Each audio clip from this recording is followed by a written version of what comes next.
करीब 160 मिलियन सालों तक धरती पर राज करने के बाद जब डायनासोर्स अपने अंत की तरफ बढ़े तो सत्ता जिसके हाथ आई वो थे मैमल्स। 6.5 करोड़ साल पहले तक जब डायनासोर्स अपनी ताकत की नोक पर एनिमल किंगडम को दबा कर रखते थे तब ये जीव भी उसी जंगल का हिस्सा थे, लेकिन इनका अस्तित्व डायनासोर जैसे जानवरों के सामने कुछ भी नहीं था।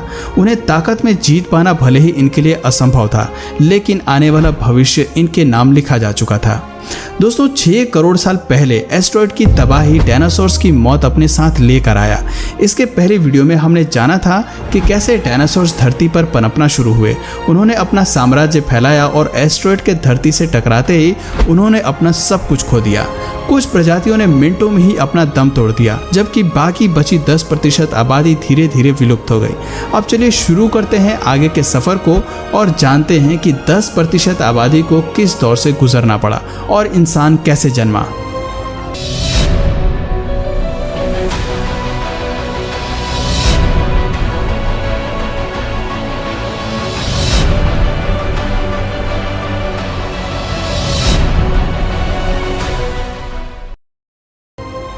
डायनासोर्स का अंत मैमल्स के लिए वो अवसर था जो रेप्टाइल्स के खत्म होने पर डायनासोर्स को मिला था। यानी कि सीधी भाषा में कहें तो जंगल पर अब अपनी ताकत स्थापित करने का मौका आ गया था। जंगल की दुनिया में मैमल्स वो प्रजाति थी जो डायनासोर्स के समय से ही अस्तित्व में थी। आकार में छोटे होने की वजह से ये जीव आज मौजूद चूहे जैसे थे। देखा जाए तो मैमल्स की शुरुआत इसी तरह से हुई थी। इस स्तनधारी जीव ने खुद को परिस्थितियों में ढाल कर रहना सीख लिया था।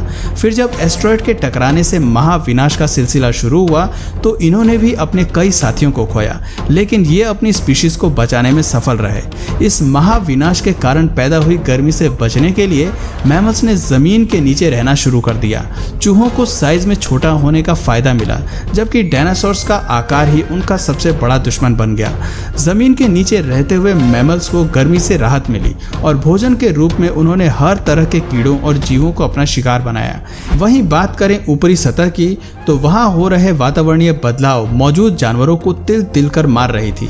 एस्टेरॉयड के टकराने से उत्पन्न हुई गर्मी और धूल के बादलों ने पृथ्वी के वातावरण को पूरी तरह से ढक लिया था। अब धरती पर सूरज की रोशनी तक नहीं पहुंच पा रही थी, लेकिन सतह पर मौजूद हीट की वजह से बहुत सारे जानवर मारे जा चुके थे। कई सालों तक जब ये सिलसिला जारी रहा तो पेड़ पौधे पूरी तरह से नष्ट हो गए। प्रकृति का बनाया इकोसिस्टम हिल गया। सूरज की रोशनी ना मिल पाने के कारण धीरे धीरे पृथ्वी ठंडी होती चली गई, लेकिन अब तक डायनासोर्स की आबादी धरती से विलुप्त हो चुकी थी। बचे थे तो केवल 5% जानवर, जिनमें से ज्यादातर मैमल्स के परिवार से संबंध रखते थे। महाप्रलय के प्रभावों के थम जाने के बाद धूल के बादलों ने छटना शुरू किया। धरती पर एक बार फिर वातावरण ने सामान्य होना शुरू किया।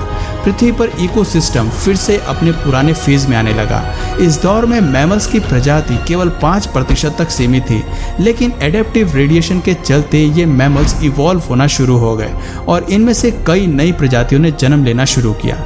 इस प्रक्रिया में लगभग 5.5 करोड़ साल पहले बंदरों ने जन्म लिया। आपको बता दें कि शुरुआती बंदरों की शारीरिक बनावट आज से काफ़ी अलग थी। इनके मुख पर आंखें आगे की ओर थी और शरीर छोटा था, लेकिन ये शारीरिक बनावट ज़्यादा समय तक एक जैसी नहीं रहने वाली थी। इयोसीन इपोक के इस टाइम पीरियड में प्राइमेट्स के सर में एक अहम एवोल्यूशन हुआ, जिसकी वजह से इनके स्पाइनल कॉर्ड में भी बदलाव आया और ये चारों पैरों की बजाय 2 पैरों पर खड़ा होना सीख गए। खैर, प्राइमेट्स के अलावा एवोल्यूशन धरती पर मौजूद पेड़ पौधों और वातावरण में भी हो रहा था। वो पूरी तरह एक नॉर्मल फॉर्म में आ चुके थे और धरती का तापमान 24 डिग्री सेल्सियस तक पहुंच चुका था। करीब 4.5 करोड़ साल पहले बदलाव के चलते ही हमारे दिन 24 घंटे के हो गए। इसके साथ ही हमारी टेक्टोनिक प्लेट्स में भी हलचल हुई। अब तक हमारे सभी द्वीप अपनी अपनी स्थिति पर थे। केवल एक और नई संरचना होना बाकी थी, जिसके तहत 2 बड़े महाद्वीप अपनी जगह से खिसक कर एक दूसरे के करीब आ गए। ये वही द्वीप थे जिन्हें आज हम भारत के नाम से जानते हैं। भारत ने अफ्रीका से अलग होकर एशिया तक पहुंचने में कई लाखों करोड़ों साल लगाए। ऐसे में जब ये टेक्टोनिक प्लेट्स एशिया से जा मिली तो हिमालयन रेंज का निर्माण हुआ। इस निर्माण में कई ऐसी श्रृंखला विकसित हुई जिसके चलते उत्तर में भारत की भौगोलिक स्थिति बदल गई। इसके साथ ही मौसम के पैटर्न में भी भारी बदलाव आया। इस टकराव के चलते दुनिया के सबसे बड़े माउंटेन माउंट एवरेस्ट का भी निर्माण हुआ और इसके निर्माण के साथ ही ये तय हो गया कि आने वाले भविष्य में भारत में कई बड़ी नदियों का भी निर्माण होने वाला है, जो इस पूरे द्वीप की फॉर्मेशन को काफी हद तक बदलने वाला था। खैर, जहां एक तरफ धरती के हर द्वीप में विकास शुरू हो चुका था, वहीं दूसरी तरफ एवोल्यूशन की होड़ में जानवर भी अपने आप को काफी हद तक बदल रहे थे। द्वीप को अपने मौजूदा स्थिति में पहुंचने पर जंगलों में भारी गिरावट आ रही थी और मुख्य रूप से ग्रासलैंड्स का निर्माण हो रहा था। उधर जानवर भी घास के मैदानों में रहने के लिए एडॉप्ट हो रहे थे और साथ ही साथ नई प्रजातियों का भी विकास हो रहा था, जो ग्रासलैंड्स में अपना दबदबा बनाने की कोशिश कर रहे थे। पुराने मैमल्स में भले ही दूसरे जानवरों को मारकर खाने की क्षमता नहीं थी, लेकिन अब विकसित मैमल्स ने दूसरे जानवरों का शिकार करके उन्हें मार गिराने की ताकत विकसित कर ली थी और वो दूसरे जानवरों पर अपना दबदबा बनाने में भी कायम हो रहे थे। अब जंगल में मैमल्स की वही स्थिति थी जो कभी धरती पर राज करने वाले डायनासोर्स की हुआ करती थी। लगभग 1 करोड़ साल पहले धरती अपने उस स्वरूप में आ चुकी थी जैसे कि वो आज हमें दिखाई देती है। वातावरण से लेकर पेड़ पौधों तक सब कुछ अपने फुली इवॉल्व रूप में थे। कहने को तो धरती पर सब कुछ था, लेकिन अब भी एक प्रजाति थी जो धरती से गायब थी और वो प्रजाति आने वाले भविष्य में पृथ्वी के इतिहास को बदलने वाली थी।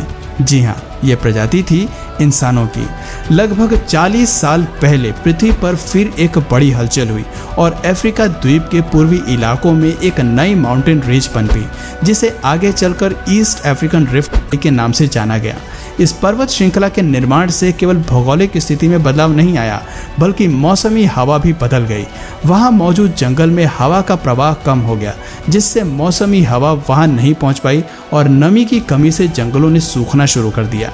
बारिश ना होने की वजह से अफ्रीका का ये क्षेत्र काफ़ी ड्राई हो गया, लेकिन इस जंगल में रहने वाले जानवरों ने हार नहीं मानी। अफ्रीका के इसी क्षेत्र में रहते थे पिरोल इथिपिकस, जो आगे चलकर हमारे पूर्वज कहलाए।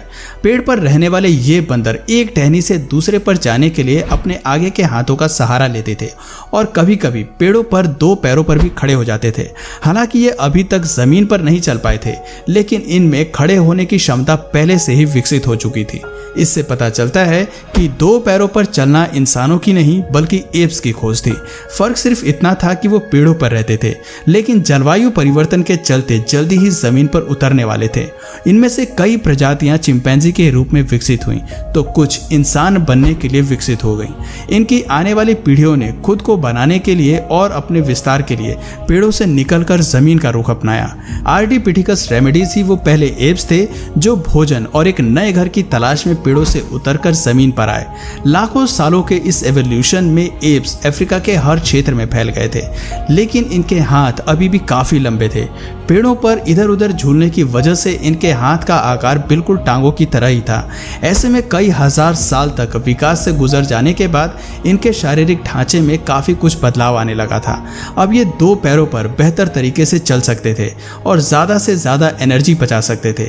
ऐसे में ये ज्यादा दूर तक नजर रख सकते थे, अपने लिए भोजन खोज सकते थे और हाथ की मदद से उन्हें खा भी सकते थे। समय के साथ साथ विकास की ये प्रक्रिया चलती रही, जिससे एप्स के शारीरिक ढांचे के साथ उनके स्कल की बनावट में भी बदलाव होता गया। पहले जो सर आकार में छोटा था, अब वो बढ़ता गया। 23 लाख साल पहले होमो हेबिलिस वो पूर्वज थे जिनके दिमाग का आकार बढ़ गया। आकार बढ़ने की वजह से ये जान गए कि बुद्धि को किस तरह से अपने सर्वाइवल के लिए इस्तेमाल किया जा सकता है। बुद्धि का कमाल दिखाते हुए सबसे पहले हमारे पूर्वजों ने पत्थर को हथियार के रूप में शार्प करना सीखा। जैसे ही उनकी ये तरकीब काम आई, होमो हेबिलिस जान गए कि पत्थर को कैसे हथियार के रूप में इस्तेमाल किया जा सकता है। जैसे जैसे ये जीव हथियार को इस्तेमाल में लाए, उनके हाथों की उंगलियों और अंगूठों को भी मजबूती मिलनी शुरू हो गई। अब ये जान गए कि हथियार के इस्तेमाल से कैसे समूह में शिकार किया जा सकता है और अपनी भूख को शांत किया जा सकता है। आपको बता दें कि होमो इरेक्टस ही वो पहले पूर्वज थे जिन्होंने समूह में शिकार करना शुरू किया। साथ ही इन्होंने सबसे पहले आग की खोज मानव के भविष्य को ही बदल डाला। हम सभी जानते हैं कि मानव इतिहास में आग की खोज सबसे बड़ी खोज थी। आग के इस्तेमाल से होमो इरेक्टस जल्दी ही मांस को पकाकर खाना सीख गए। आग ने हमारे पूर्वजों को केवल ठंडी से सुरक्षा ही नहीं दी, बल्कि दिमाग के इस्तेमाल के लिए उन्हें प्रोत्साहित भी किया। अगर आप सोच रहे हैं कि कैसे, तो आपको बता दें कि आग के इस्तेमाल से भोजन को चबाने में लगने वाली ऊर्जा कम हो गई। अब वो अपनी इस ऊर्जा को बुद्धि के विकास के लिए इस्तेमाल करने लगे, जिसकी वजह से आने वाली पीढ़ियां बड़े दिमाग के साथ पैदा हुई।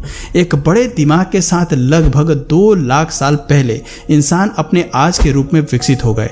उनकी आवाज की नली भी अलग ढांचे में विकसित हो गई, जिसकी वजह से वो अलग तरह की आवाज निकाल सकता था और अपने लोगों के साथ संचार कर सकता था।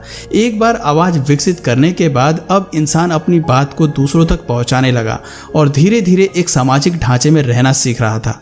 हालांकि हम अपने आज के रूप में आ चुके थे, लेकिन कई आविष्कार अभी भी बाकी थे। अपने लिए एक समाज, घर और नगर का निर्माण करना बाकी था। कहने को आज भले ही मनुष्य अपनी एडवांस स्टेट में है, लेकिन आज भी एवोल्यूशन जारी है। मनुष्य आज भी बदल रहा है और उसका एवोल्यूशन जारी है।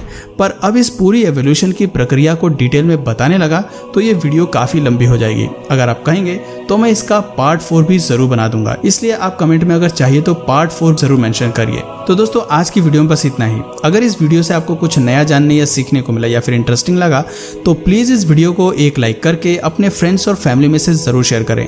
और यदि आप इस चैनल पर नए हैं तो प्लीज़ इस चैनल को सब्सक्राइब करके बेल नोटिफिकेशन आइकन को ऑन कर लीजिए, ताकि हमारे आने वाले वीडियोज़ आप मिस ना करें। मिलते हैं फिर किसी वीडियो में नए टॉपिक के साथ। तब तक के लिए नमस्कार।